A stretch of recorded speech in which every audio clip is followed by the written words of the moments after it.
State Representative Jeffrey Hulum III is announcing his push for Mississippi's 4th District congressional seat.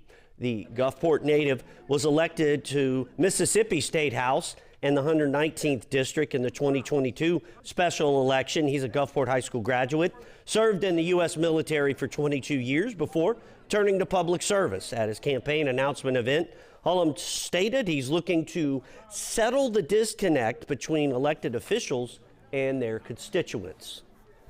The same thing I fought for on the State House was talking about fully funding education, fully funding health care, making sure our grocery prices so it's affordable, making sure people have a living wage, people increasing the minimum wage, all those things. All it does is a stepping stone. It just helps me to fight at a larger scale from which I come from, which is the United States military.